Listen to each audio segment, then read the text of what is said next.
Everyone, मी शीतल आपल्या channel मध्ये सर्वांचं स्वागत करते। आज आपण वटपौर्णिमेनिमित्त साधा सिंपल असा पारंपरिक लुक क्रिएट करणार आहोत। हा लुक आपण फाउंडेशन न वापरता सिंपल पद्धतीने करणार आहोत। सहज अगदी करता येण्यासारखा हा पारंपरिक लुक आहे। तर हा लुक कसा क्रिएट करायचा ते आपण पाहूया। चला तर मग आपण वटपौर्णिमेसाठी तयार होऊयात। तिला मी आता सुरुवातीला छान असा फेस वॉश करून घेतलेला आहे। फेस वॉश करून झाल्यानंतर आपण आता वापरणार आहे टोनर। टोनर एवढ्यासाठी की आपला चेहरा छान फ्रेश आणि टुकटुकीत दिसण्यासाठी।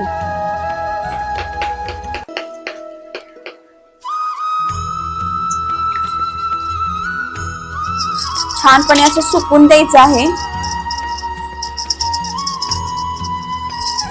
टोनर सुकल्यानंतर आता मॉइश्चरायझर, हे मॉइश्चरायझर आहे, मॉइश्चरायझर यूज करणार आहोत।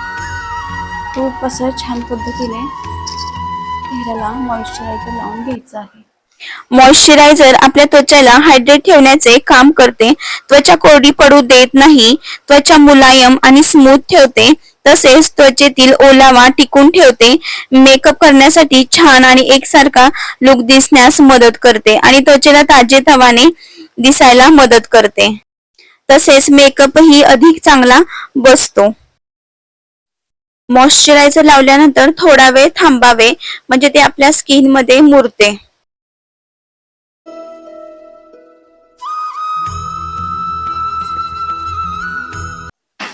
मॉइश्चरायझर लावल्यानंतर आपण सनस्क्रीन वापरणार आहोत।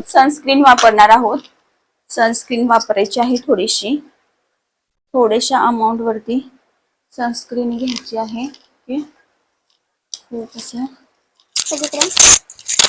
सनस्क्रीन लावणे खूप गरजेचे आहे। बाहेर जाताना त्वचेचे सूर्यकिरणांपासून संरक्षण होण्यासाठी सनस्क्रीन खूप महत्त्वाचे असते। सनस्क्रीन मी थोड्या प्रमाणात वापरते, चेहरा, गळा, कान सगळीकडे लावून घेते।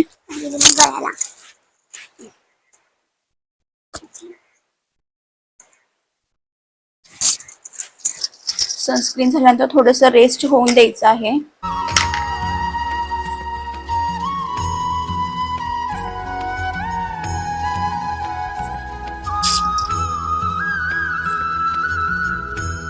सनस्क्रीन झाल्यानंतर आपण वापरणार आहोत प्राइमर। हे प्राइमर आहे। प्राइमर आपल्या त्वचेवर एक लेयर निर्माण करतो व आपण जी क्रीम लावणार आहोत ती आतमध्ये जाऊन देत नाही आणि ओपन पोर्स असतील तर ते विजिबल दिसत नाहीत। चेहऱ्यावरचे पोर्स मिनिमाइज करतं आणि चेहरा स्मूथ दिसतो। प्राइमर झाल्यानंतर मी ते फाउंडेशन वापरणार नाही, त्याऐवजी मी सीसी क्रीम वापरते आहे। सीसी क्रीम आपल्या चेहऱ्याला छान कव्हरेज देते। मी सीसी क्रीम थोडीशी हातावर घेऊन त्यामध्ये थोडंसं मॉइश्चरायझर मिक्स करून ते ब्लेंड करून घेते। मग त्यामुळे आपल्या त्वचेवर ते छान असं स्प्रेड होण्यास मदत होते। अशा प्रकारे मी मॉइश्चरायझर घेते आणि हातावरच मी सुरुवातीला ब्लेंड करते। डायरेक्ट कोणतीही cream, BB cream, CC cream किंवा फाउंडेशन चेहऱ्यावर अप्लाय करू नये। आधी सुरुवातीस ते हातावर ब्लेंड करावे किंवा एखाद्या प्लेट मध्ये ब्लेंड करावे आणि नंतरच चेहऱ्यावर अप्लाय करावे। सगळीकडे छान लावून घ्यावे। मला ही सीसी क्रीम खूप आवडते, लगेच आपल्या त्वचेवरती मर्ज होते, असं वाटत नाही कोणताही पॅच आहे आणि लगेचच आपला चेहरा इव्हन असा दिसायला मदत होते। हाताच्या साहाय्याने मी ब्लेंड करत आहे, खूप असं जोरात घासत नाहीये, फक्त वरचेवर अशा प्रकारे करतेय मी, तरी खूप छान असं कव्हरेज मिळालेलं आहे। ते बघू शकता तुम्ही, आधीच्या चेहऱ्यात आणि आताच्या चेहऱ्यामध्ये फरक दिसत आहे। गळ्याला पण लावून घ्यायचे आहे, नंतर कानाला पण लावावा।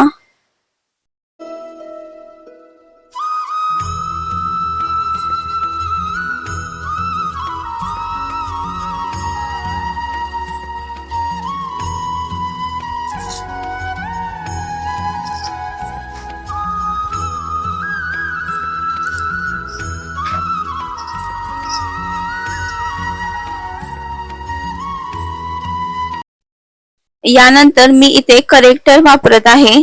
करेक्टर आपल्या चेहऱ्यावरचे फीचर्स इन्हान्स करण्यासाठी मी आता हा डार्क कलरचा शेड घेते. हा डार्क कलरचा शेड कानापासून ओठापर्यंत जी लाईन येते तिथे मी लावते, जेणेकरून आपला चेहरा थोडासा उभट असा दिसेल आणि नाकाच्या दोन्ही साईडला म्हणजे आपले नाक सरळ असे दिसते. कपाळावरही मी दोन्ही साईडला कंट्रोलिंग करून घेत आहे, तसेच हनुवटीला जॉ लाईन अशी दिसण्यासाठी आणि नाकाच्या टोचला, यामुळे आपलं नाक सरळ स्ट्रेट दिसण्याला मदत होते. हाताच्या साह्याने मी ब्लेंड करत आहे. करेक्टर वापरल्यामुळे एक प्रकारची शॅडो तयार होते आणि आपला चेहरा स्लिम दिसण्यास मदत होतो. माझा चेहरा थोडासा ओव्हल शेप मध्ये आणि गुपगुपीत असल्यामुळे मला करेक्टरची गरज खूप भासते. नाकाच्या टोकालाही असे लावावे, दोन्ही साईडला नाकाच्या कडेला. व्यवस्थित मी हाताच्या साह्याने ब्लेंड करत आहे. खूप छान मस्त होते, हाताच्या साह्याने ब्लेंड करता येते. यानंतर मी लाईट कलरचा शेड घेते. अशा पद्धतीने मी नाकावर, नाकाच्या मध्ये जी सरळ लाईन असते तिथे, कपाळावर, यामुळे आपला चेहरा छान दिसतो. डोळ्याच्या खाली डार्क सर्कल असतात तिथे छान असं कव्हरेज मिळतं. हनुवटीला, ओठांच्या वरती, नोजच्या टिपला हाताच्या साह्याने मी आता ब्लेंड करत आहे. हे ब्लेंड करणं खूप इझी जातं.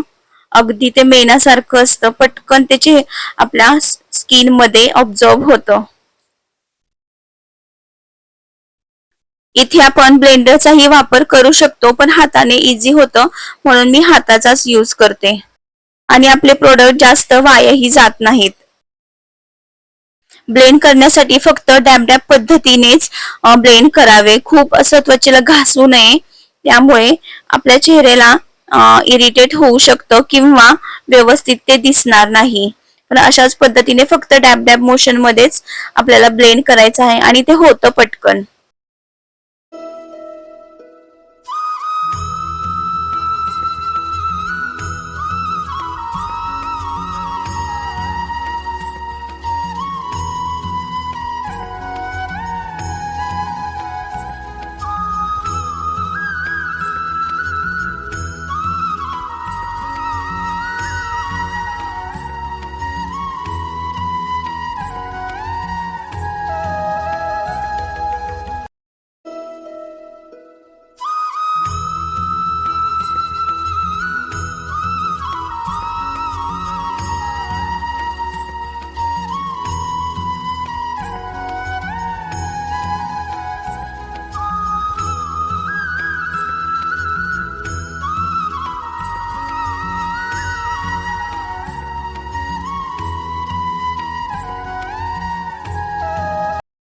यानंतर मी मेकअप सेट करण्यासाठी लूज पावडरचा यूज करत आहे. तुम्ही इथे ट्रान्सल्युशन पावडर, बनाना पावडर किंवा कॉम्पॅक्ट पावडरचाही यूज करू शकता. यामुळे आपल्या चेहऱ्यावर आपण जो मेकअप केला आहे तो सेट होण्यास मदत होतो. पावडर लावताना ती डॅब डॅब मोशन मध्येच लावावी, चेहऱ्यावरती अशी घासू नये. यामुळे आपल्या चेहऱ्याला जो मेकअप केला आहे तो जसाच्या तसा राहतो.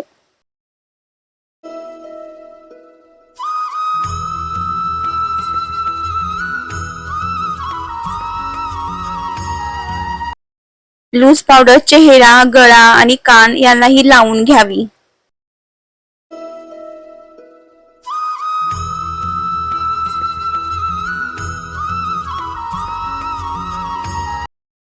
आता चेहरा खूप पांढरा दिसत असला तरी तो थोड्या वेळाने सेट होतो आणि आपला नॉर्मल असा स्किन दिसते.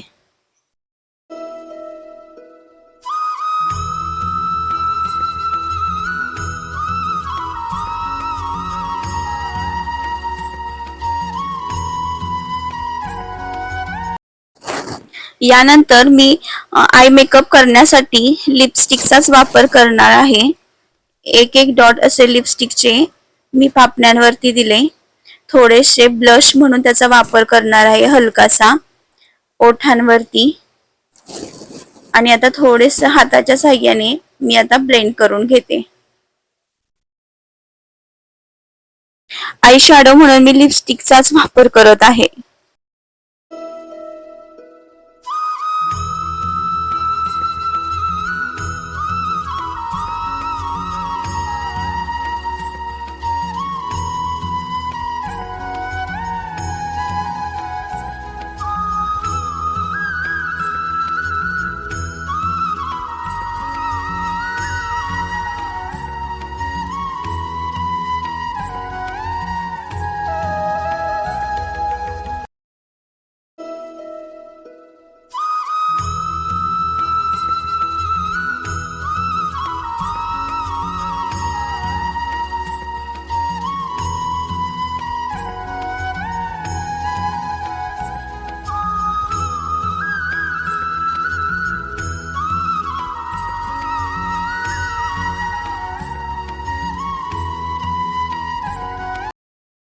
आता जरी माझ्या गालांवर खूप रेड रेड असं दिसत असलं तरी नंतर ते नॉर्मल दिसते.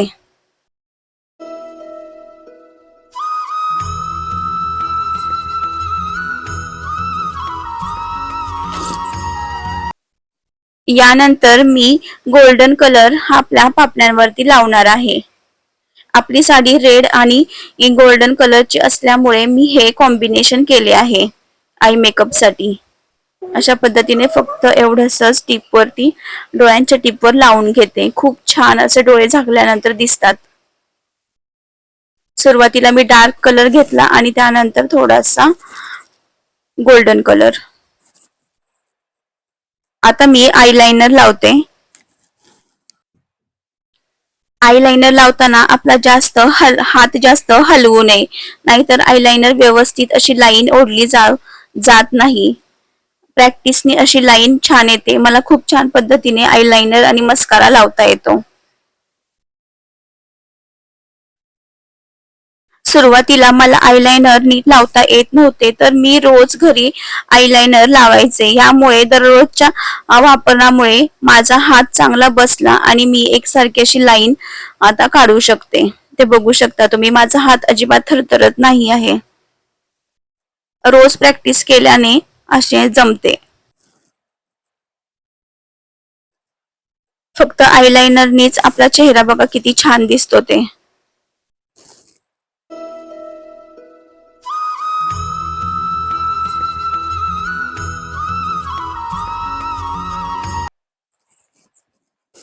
आयलाइनर लावून झाल्यानंतर आता मी काजळ लावते.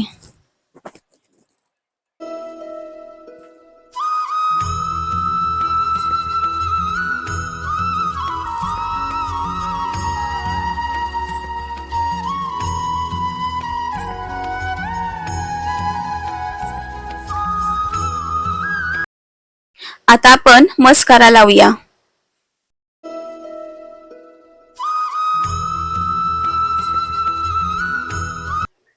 मस्कारा लावताना आरशामध्ये सरळ बघा. वरच्या पापणीला लावताना थोडेसे वरच्या साईडला बघा आणि आपला मस्कारा लावा, आणि खालच्या साईडच्या पापणीला लावताना खालच्या साईडला थोडीशी मान करा. यामुळे आपला मस्कारा व्यवस्थित लावला जातो.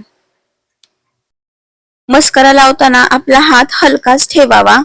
यामुळे आपला मस्कारा खूप छान असा अप्लाय होतो आणि आपले डोळे छान आकर्षक दिसतात.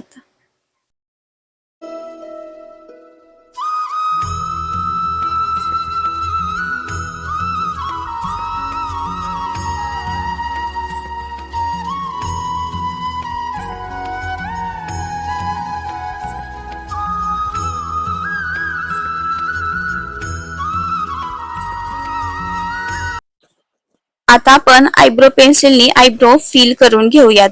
यामुळे आपले आयब्रोज दाट असे दिसतात आणि शेप छान दिसतो आयब्रोजचा.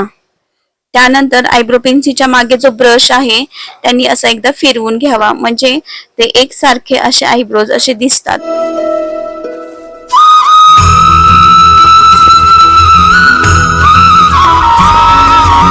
अशा प्रकारे माझा हा साधा, सुंदर आणि एलिगंट असा मेकअप करून झालेला आहे. हा मेकअप कोणत्याही सणासाठी किंवा छोट्या कार्यक्रमासाठी सहज करता येण्यासारखा आहे. आता आपण ज्वेलरी घालूयात.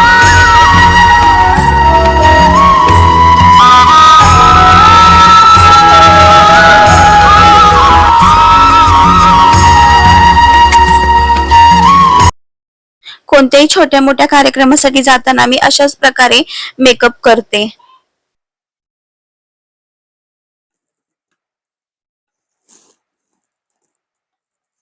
मला माझे हे मोकळे हेअर ठेवणेच खूप आवडतात. पण आता आपण इथे थोडेसे हेअर बन वापरूयात.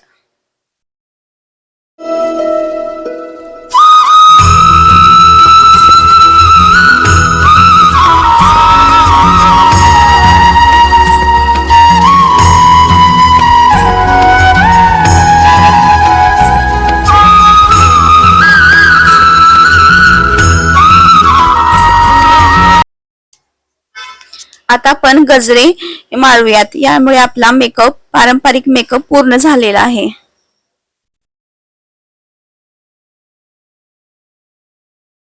इथे मी सिंदूर लावण्यासाठी गंधाचा वापर करत आहे. यामुळे छान अशी बारीक लाईन अशी काढता येते. यामुळे आपला चेहरा खूप छान दिसतो.